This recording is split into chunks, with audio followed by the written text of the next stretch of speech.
Bismillahirrahmanirrahim. Assalamualaikum warahmatullahi wabarakatuh. Waalaikumsalam warahmatullahi wabarakatuh. Alhamdulillah, alhamdulillahirabbil alamin. Wassalatu wassalamu ala asyrofil anbiya'i wal mursalin sayyidina Muhammadin wa ala alihi wa sahbihi ajmain. Alhamdulillah, pada kesempatan kali ini kita bisa berkumpul di kelas yang insya Allah dalam keadaan sangat walafiat semuanya. Dan pada kesempatan kali ini langsung saja pada pemakalah pada hari ini, yakni berjudul tentang konsep belajar dan mengajar, yang mana akan disampaikan atau dipaparkan oleh kelompok yang pertama. Bagi pemateri, waktu dan tempat kami persilakan. Baik, terima kasih kepada moderator atas kesempatannya. Yang pertama kita akan membahas mengenai konsep dasar belajar dan pembelajaran. Nah, dalam hal ini konsep dasar belajar dan pembelajaran itu mencakup mengenai pemahaman tentang bagaimana proses transfer pengetahuan dan keterampilan itu terjadi, serta bagaimana cara pengajaran yang efektif. Nah, untuk itu penjelasan mengenai konsep dasar belajar, yaitu seperti yang kita ketahui bahwasanya belajar itu adalah proses yang melibatkan perubahan dalam diri seseorang, baik dalam hal pengetahuan, keterampilan, maupun sikap yang terjadi pada individu dari hasil pengalaman, latihan, atau pengajaran. Dalam konteks pendidikan, belajar berarti proses aktif di mana peserta didik mampu mengolah informasi, membangun pemahaman baru, serta mengubah cara berpikir atau bertindak. Nah, untuk materi selanjutnya akan dilanjutkan oleh teman saya. Baiklah, saya akan melanjutkan materi selanjutnya. Dalam belajar itu ada beberapa poin yang sangat penting. Yang pertama, proses aktif. Nah, di sini itu belajar bukan hanya penerimaan informasi, tapi melainkan juga pemahaman dan pengintegrasian pengetahuan yang baru. Terus yang kedua, perubahan perilaku. Dalam belajar biasanya diukur dengan perubahan dalam perilaku atau kemampuan setelah memahami pengalaman atau latihan. Yang ketiga, pembelajaran berkelanjutan. Di sini belajar itu proses yang berlangsung terus-menerus sepanjang hidup, yang tidak hanya dilakukan di dalam kelas, tetapi juga dalam kehidupan sehari-hari. Terus yang terakhir, konteks sosial dan kognitif. Di sini belajar terjadi dalam konteks sosial dan dipengaruhi oleh interaksi dalam menerima informasi dengan orang lain. Selanjutnya materinya akan dilanjutkan oleh Alisa. Selanjutnya ada teori belajar. Teori belajar di sini ada tiga. Yang pertama behaviorisme, kognitivisme, dan konstruktivisme.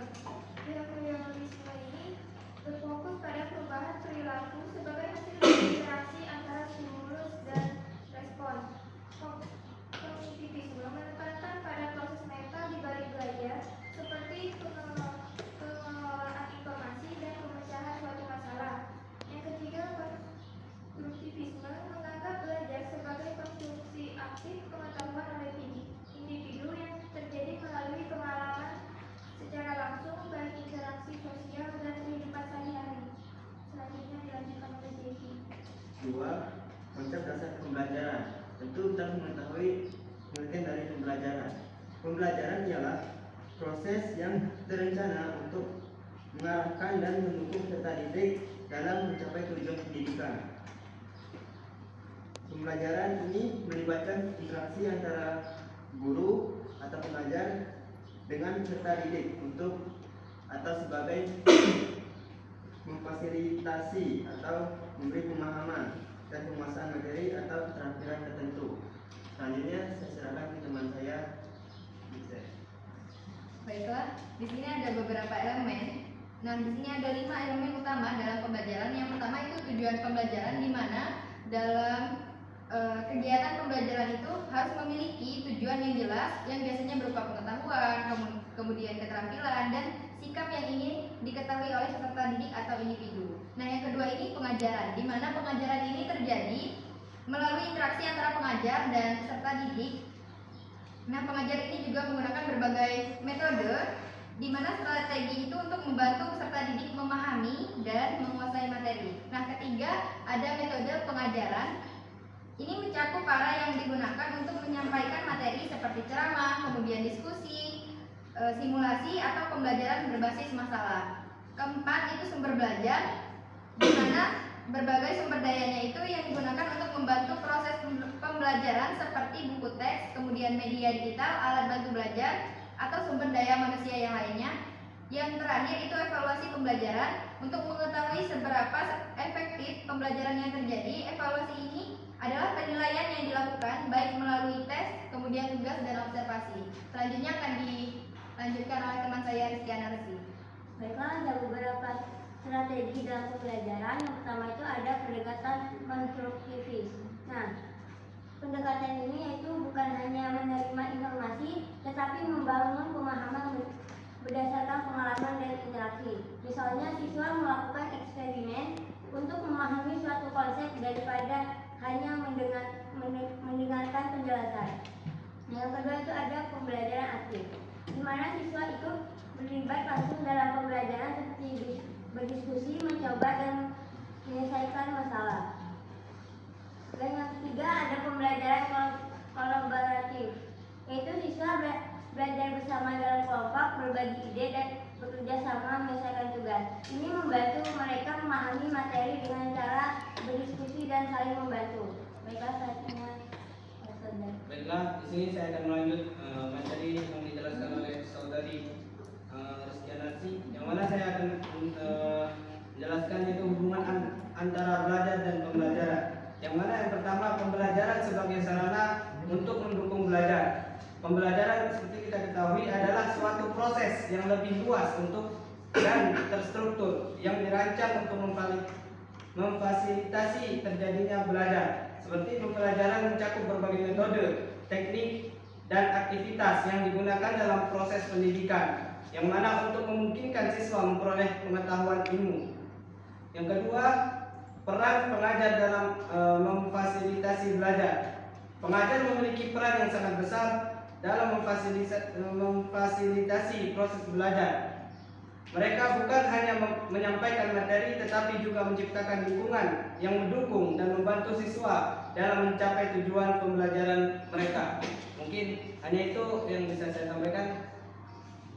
Baiklah, kepada teman-teman sekalian, terkait daripada penjelasan ataupun pemaparan daripada pemahaman pada hari ini, selanjutnya kita akan beralih kepada sesi tanya jawab bagi teman-teman yang ingin bertanya terkait tentang konsep dasar belajar dalam pembelajaran. Yang ingin bertanya silahkan angkat tangannya.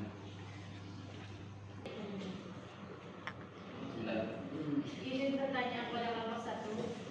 Pembahasan kalian kan terkait konsep dasar belajar dan pembelajaran.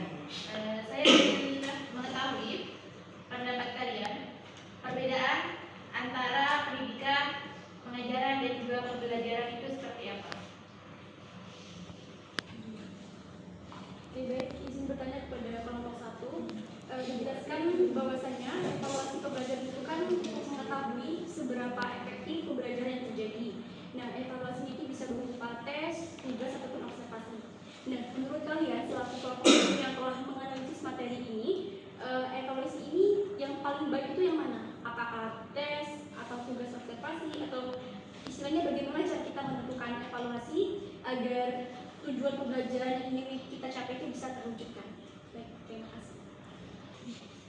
Izin bertanya kepada kelompok 1, bagaimana seorang pengajar dapat mengatasi hambatan ataupun sebuah tantangan belajar yang dialami oleh siswa dalam proses pembelajaran? Terima kasih. Izin bertanya pada kelompok 1, apa kelebihan dan juga kekurangan dari masing-masing metode evaluasi dalam mengukur pemahaman peserta didik? Baik,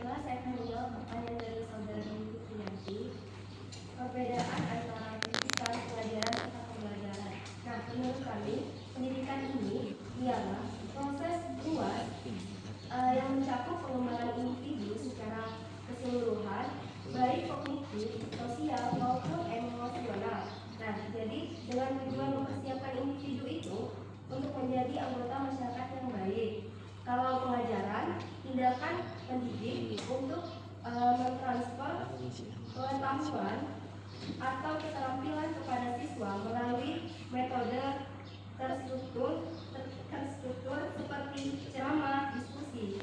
Sementara itu, pembelajaran ini proses individu dalam menyerap dan memahami pengetahuan berfokus pada pengalaman dan penerapan informasi dalam situasi nyata. Apakah saudari Fitriati bisa menerimanya? Baik, terima kasih. Selanjutnya saya akan menjawab pertanyaan dari saudari Karina, yaitu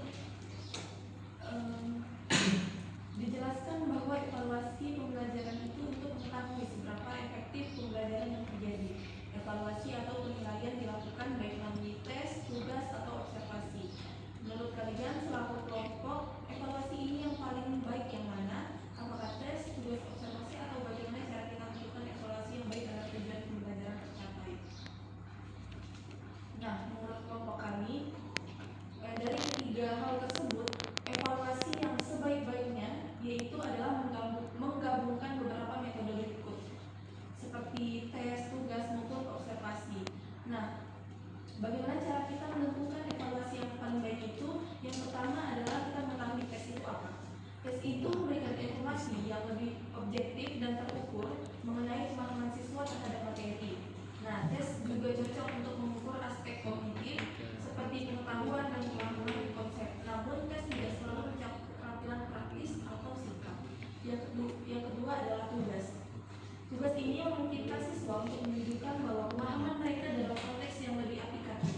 Tugas ini bisa berupa proyek, penelitian, atau penulisan yang memungkinkan evaluasi terhadap kemampuan siswa dalam mengorganisir ide, berkreasi, dan menyelesaikan masalah. Dan yang terakhir adalah observasi. Observasi ini lebih fokus pada proses dan perkembangan sikap siswa selama pembelajaran. Dengan observasi, guru dapat mengamati bagaimana siswa berinteraksi, bekerjasama, serta menyelesaikan tugas.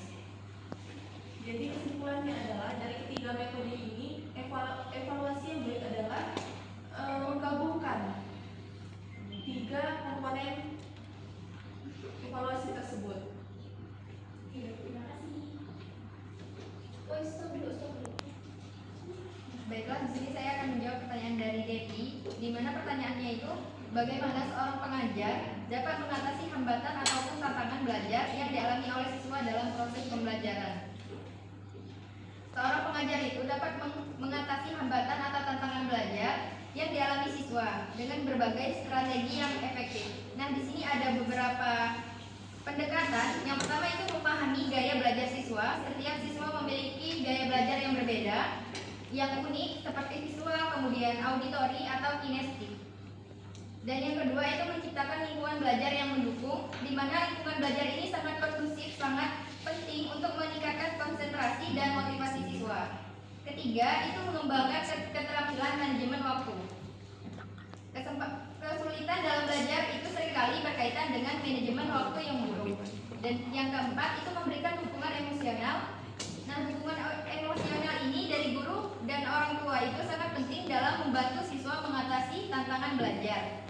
Kemudian yang kelima itu menggunakan pendekatan pembelajaran beragam, di mana menggunakan berbagai metode pembelajaran ini seperti pembelajaran berbasis proyek, kemudian alat bantu visual, dan yang keenam itu mendorong keterlibatan aktif, di mana mendorong siswa ini untuk berpartisipasi aktif dalam pembelajaran melalui diskusi kelompok. Ketujuh, itu meminta bantuan dan dukungan siswa harus didorong untuk merasa nyaman ketika meminta bantuan dari guru. Kemudian teman sebaya, dan yang kedelapan itu menerapkan pendekatan positif terhadap kegagalan. Nah, dengan strategi ini, pengajar ini bisa membantu siswa mengatasi berbagai hambatan dalam proses pembelajaran. Apakah saudari Devi menerima jawabannya? Iya. Baiklah, di sini saya akan menjawab pertanyaan dari saudari Fauziah, yang mana pertanyaannya, apa kelebihan dan kekurangan dari masing-masing metode evaluasi dalam mengukur pemahaman peserta didik? Berikut adalah kelebihan dan kekurangan dari masing-masing metode evaluasi seperti tes, tugas, dan observasi dalam mengukur pemahaman peserta didik. Yang pertama, tes. Kelebihannya yaitu objektif. Tes seringkali memberikan hasil yang lebih objektif karena penilaiannya didasarkan pada jawaban yang benar atau salah. Kelebihan yang kedua yaitu mudah dianalisis, terutama tes pilihan ganda atau benar atau salah, mudah untuk dianalisis secara kuantitatif. Yang ketiga, efisien. Dalam waktu singkat, tes dapat mengukur pemahaman siswa terhadap banyak materi. Kemudian kekurangannya hanya mengukur aspek kognitif. Tes lebih fokus pada penguasaan pengetahuan daripada keterampilan praktis, sikap atau kemampuan berpikir kritis. Yang kedua, tidak mencakup proses belajar. Tes tidak memberi gambaran mengenai bagaimana siswa memproses atau menerapkan materi yang dipelajari. Yang kedua, tugas. Kelebihan dari tugas yaitu mengukur keterampilan aplikatif, yang mana tugas memungkinkan siswa untuk menerapkan apa yang mereka pelajari dalam konteks yang lebih nyata atau praktis. Kemudian kekurangannya, subjektif. Penilaian tugas dapat lebih subjektif, tergantung pada cara guru menilai. Meskipun kriteria rubrik dapat membantu. Kemudian waktu dan usaha yang lebih besar. Menilai tugas memerlukan waktu lebih banyak dari guru dan bisa membutuhkan usaha lebih untuk memverifikasi hasil kerja siswa. Kemudian yang ketiga, observasi. Kelebihan dari observasi itu menilai proses dan sikap. Observasi memungkinkan guru untuk menilai bagaimana siswa berinteraksi, bekerja sama, dan mengatasi tantangan serta perkembangan sikap dan keterampilan sosial mereka. Kemudian kekurangannya, tidak selalu terukur. Mengukur pemahaman melalui observasi bisa lebih sulit karena lebih fokus pada perilaku dan keterampilan praktis yang sulit diukur secara kuantitatif. Bagaimana dengan saudara Fuzia? Baiklah, saya alihkan kepada moderator. Baik, mungkin ini saja yang bisa dijelaskan ataupun dipaparkan pada makalah pada hari ini tentang konsep dasar belajar dan pembelajaran. Mungkin jikalau ataupun kekurangan ataupun kesalahan tolong dimaafkan. Maka dari itu kami akhiri